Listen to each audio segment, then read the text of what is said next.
சென்னை காமராஜர் சாலையில் சென்று கொண்டிருந்த போது காமாட்சி மெமோரியல் மருத்துவமனைக்கு சொந்தமான மகேந்திரா மெரிசோ கார் திடீரென தீப்பற்றி எரிந்த நிலையில் ஓட்டுநர் உடனே இறங்கி உயிர் தப்பினார். தகவல் அறிந்து வந்த தீயணைப்புத்துறையினர் தீயை அணைக்கும் முயற்சியில் ஈடுபட்டனர்.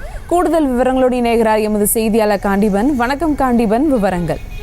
சுபா, காமராஜர் சாலை அதாவது மெரினா கடற்கரை ஒட்டி இருக்கக்கூடிய குயின் மேரிஸ் கல்லூரியும் அமைந்திருக்கக்கூடிய அந்த பகுதியில் இருக்கக்கூடிய காமராஜர் சாலையில தான் பள்ளிக்கரணையில் இருக்கக்கூடிய காமாட்சி மெமோரியல் மருத்துவமனைக்கு சொந்தமான அந்த ஒரு வாகனம் தலைமைச் செயலகத்தை நோக்கி சென்று கொண்டிருக்கிறது. இந்த பகுதியில் வந்தபோது திடீரென என்ஜின் பகுதியில் தீப்பற்றி எரிந்ததாக கூறப்படுகிறது.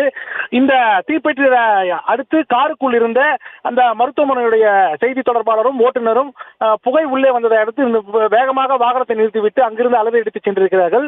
குறிப்பாக இந்த வாகனம் முன்பக்க பகுதியில் முழுவதுமாக தற்போது எரிந்த நிலையில் இருக்கிறது. இந்த எரிந்த சம்பவத்தை இங்கிருந்த போக்குவரத்து போலீசார் தகவல் தெரிந்து உடனடியாக தீயணைப்புத்துறைக்கு தகவல் அனுப்பப்பட்டு 15 நிமிடத்தில் தீயணைப்புத்துறையினர் வந்து இந்த வாகனத்துடைய முன்பக்க பகுதியில் தீப்பிடித்து மலமளவென எரிந்து கொண்டிருந்ததை தீயணைப்புத்துறையினர் வந்து அணைத்திருக்கிறார்கள். குறிப்பாக இந்த வாகனத்தில் இந்த தீ விபத்துக்குண்டான காரணம் பெட்ரோல் வாகனம் என்கிற காரணத்தினால் இந்த ஏசி செக்ஷன்ல ஏதாவது ஃபால்ட் ஆயிருக்குமா என்ற கோணத்துல வந்து தற்போது தீயணைப்புத்துறையினர் விசாரித்து வருகிறார்கள். கோடை காலங்களில் இவி வாகனங்கள் பெரும்பாலும் எரிந்து கொண்டிருந்த சூழ்நிலையில் தற்போது இந்த பெட்ரோல் வாகனம் எரிந்திருக்கிறது.